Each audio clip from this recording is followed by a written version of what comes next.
आइए बहुत प्राचीन समय की एक कथा सुनते हैं। कैसे एक स्वर्गदूत लूसीफर शैतान बना। ये कथा स्वर्ग की है, जहां प्रकाश, शांति और पवित्रता व्याप्त थी। स्वर्ग में एक अद्भुत रूप वाला स्वर्गदूत रहता था। उसका तेज प्रातःकाल के तारे जैसा चमकता था। उसकी वाणी मधुर थी और उसका कार्य परमेश्वर की स्तुति तथा गीत गाना था।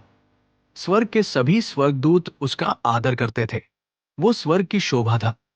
एक दिन लूसीफर ने परमेश्वर के महिमा में सिंहासन की ओर देखा, जहां परमेश्वर स्वयं विराजमान थे, सर्वशक्तिमान, सर्वश्रेष्ठ और सबसे महान। उसी क्षण उसके हृदय में एक छोटा सा बीज उगने लगा, घमंड का बीज। लूसीफर ने मन में सोचा, मैं इतना सुंदर हूं, इतना तेजस्वी हूं, मुझे भी सर्वोच्च स्थान मिलना चाहिए। मैं भी परमेश्वर के समान बन सकता हूं। मैं भी सभी पर राज्य कर सकता हूं। ये घमंड उसके अंतर में बढ़ता गया। लूसीफर ने अपने घमंड को छिपाया नहीं।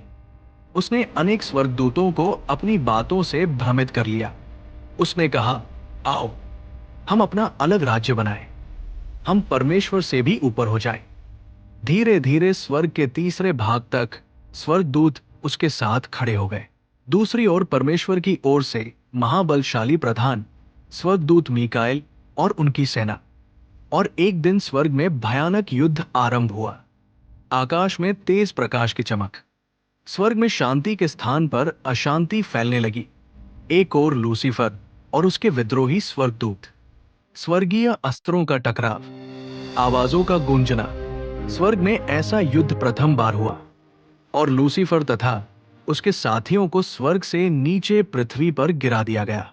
स्वर्ग से गिरते ही उसका नाम बदल गया, अर्थात विरोध करने वाला शत्रु। स्वर्ग से निकाले जाने के बाद शैतान का उद्देश्य केवल एक रह गया, परमेश्वर के कार्य को बिगाड़ना। उसने आदम और हव्वा को छल से धोखा दिया, उनसे पाप करवाया। तभी से शैतान मनुष्यों को पथभ्रष्ट करने का प्रयास करता रहता है। किंतु परमेश्वर ने अपने पुत्र यीशु को संसार में भेजा ताकि शैतान की सारी चालें नष्ट हो जाए। जब यीशु ने क्रूस पर अपने प्राण बलिदान किए और अपना बहुमूल्य रक्त बहाया, तभी शैतान की शक्ति टूट गई। अब जो भी यीशु पर विश्वास करता है, शैतान उस पर अधिकार नहीं कर सकता।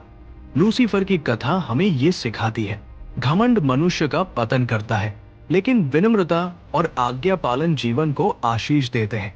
आइए हम सदैव यीशु के प्रेम में बने रहें, क्योंकि वही हमें अंधकार से बचाते हैं। यदि इस कहानी से आपको कुछ सीख मिलती है, तो कृपया इसे लाइक करें, शेयर करें और कमेंट में आमीन अवश्य लिखें।